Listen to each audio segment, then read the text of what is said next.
And economic solidarity and cooperation exists amongst ECO member states, and hopefully such capabilities would be used for cooperation amongst southern states and Islamic states, as the Islamic Republic of Iran and a host to the Economic Cooperation Organization. We are eager to strengthen the organization's activities, and we believe that in today's world such cooperation can prepare grounds for greater roles to be played by regional states at the international level, and in the meantime contribute to the development and welfare of regional states, enabling them to make best use of the existing capacities in the region aimed at contributing to the progress of countries as well as their welfare and security. We hope that in addition to hosting the Secretariat and also having the responsibility of the meeting of the Council of Ministers, hopefully be able to carry out the necessary measures for strengthening this organization in the next year. I would like to once again appreciate you, and I apologize because the foreign ministers are waiting for me, but perhaps I'm going to take one or two questions. So I have to just to join the ministers as the host, since they are waiting for me for the lunch. So I won't have time to take more questions.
Well, it seems your questions are quite related to the subject of the Economic Cooperation Organization. Well, I start by responding to your second question. As you mentioned, it has been envisaged by this document that our ultimate goal is to lift all the UNSC sanctions as well as multilateral and unilateral sanctions in connection with the nuclear issue. We believe that all these sanctions are illegal and unjust, but regretfully they do exist and they harm our people, even though they have had no impact on Iran's peaceful nuclear program. What we're going to do in the final stage is to come up with an agreement in order to eliminate logical concerns, proving that Iran's nuclear program is going to continue as a peaceful one. And we have said from the very beginning that it's been one of our objectives to eliminate concerns. So we seek to come up with an agreement for the elimination of concerns from the very first step to the last stage. Iran's nuclear program will include enrichment on the Iranian soil. Regarding conditions, the details and the frameworks, we're going to keep up discussing them, but the subject of the nuclear program and enrichment will remain as they are. We are prepared to carry out measures for eliminating concerns and there are different options, and we look into these options with other countries. And as you said, we have 6 months. Based on the agreement, it's a 1-year period, but we want to act in a more ambitious manner and come to the conclusion within 6 months. But regarding the first part, our nuclear program will remain untouched, and the measures that are carried out are temporary and limited.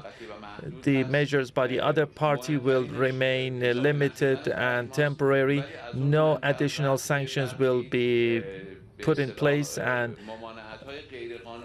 there will be no more additional sanctions. And in fact, I should also refer to the Iranian assets gained by selling oil, and also sanctions hampered the banking transactions, even for transactions related to medicine and food, and these were all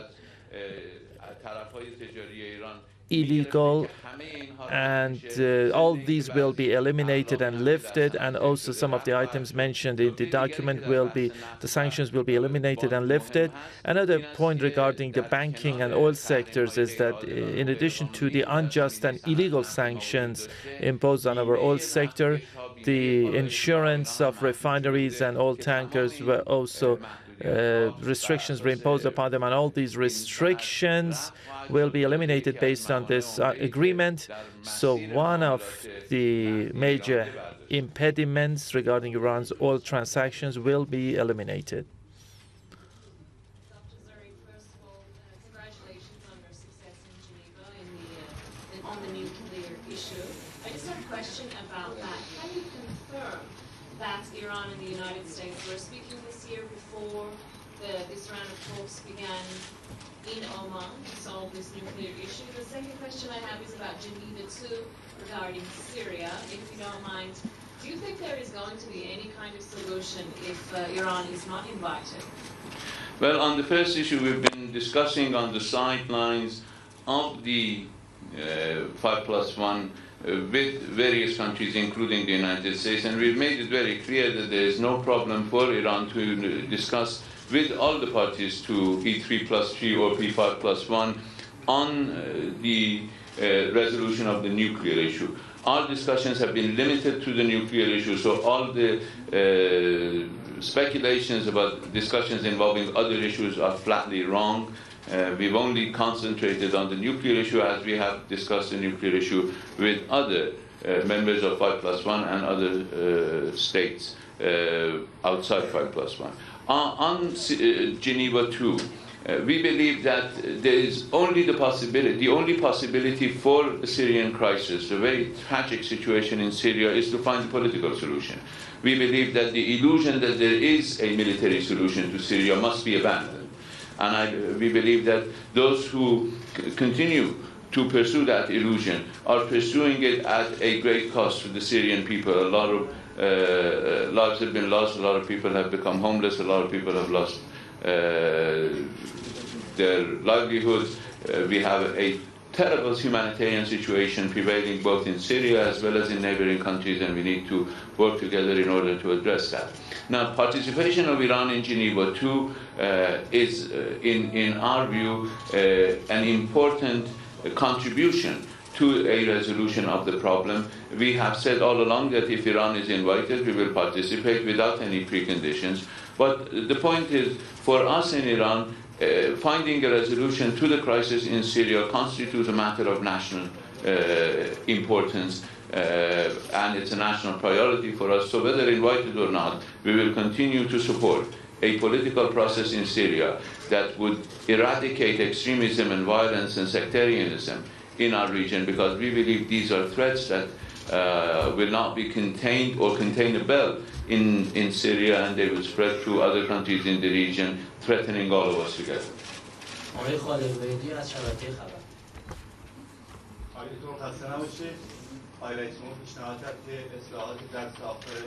The President offered his suggestion for making some reforms in the structure of the Economic Cooperation Organization. Thank you very much.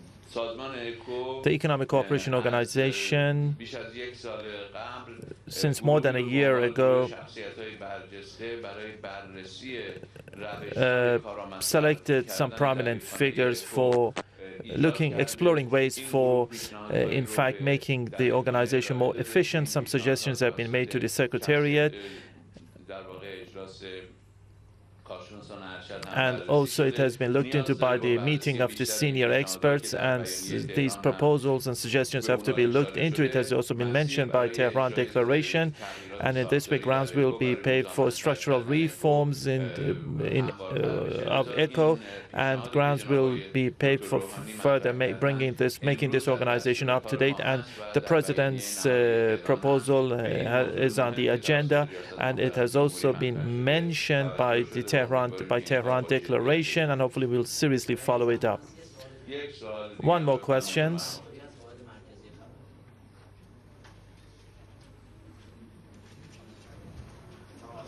سلام.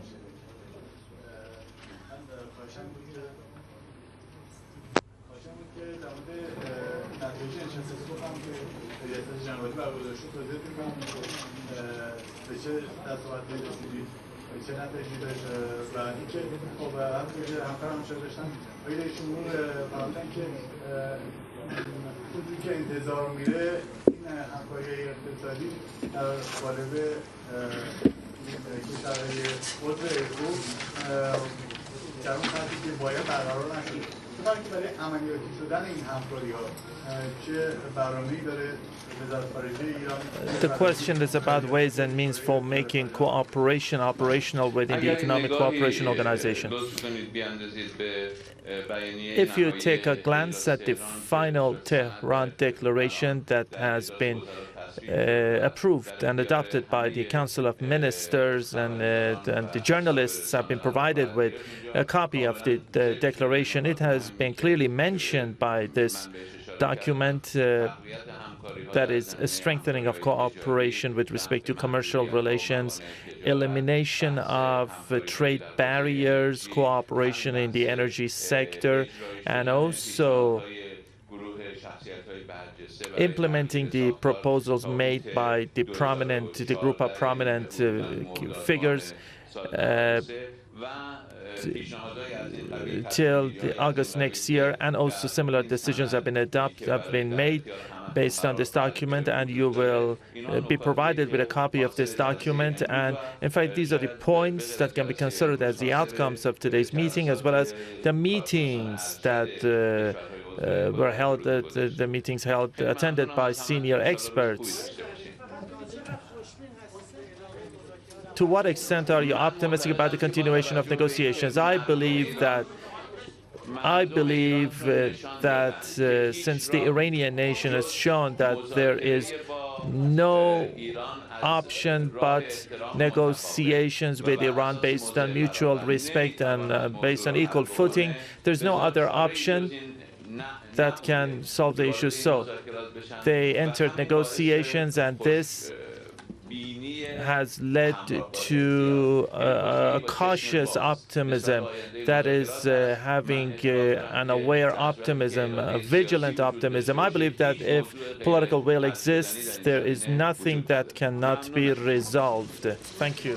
You listen to Iran's Foreign Minister, Mohammad Javad Zarif. They're talking to reporters, this being the 21st meeting of the Council of Ministers of the Economic Cooperation Organization known as ECHO, which is kicked off in the capital Tehran, of which Iran took over the chairmanship of ECHO from Azerbaijan.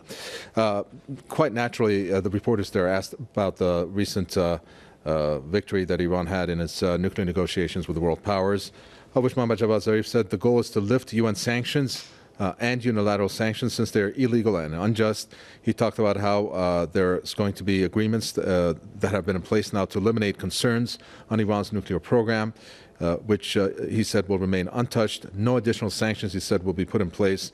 He said, in fact, Iranian assets that were gained by these illegal sanctions imposed on, for example, oil and the banking sector in Iran will be eventually eliminated.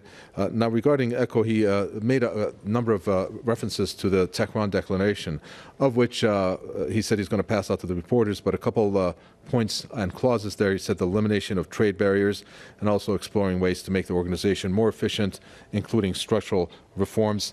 And he also made some statements in addition to the previous ones that he has made on the recent nuclear deal. And also on Geneva II, he did mention that Iran, if invited at this point, he hasn't, will continue with its political push, since there is not a military solution to the crisis in Syria, unlike what some other countries may think.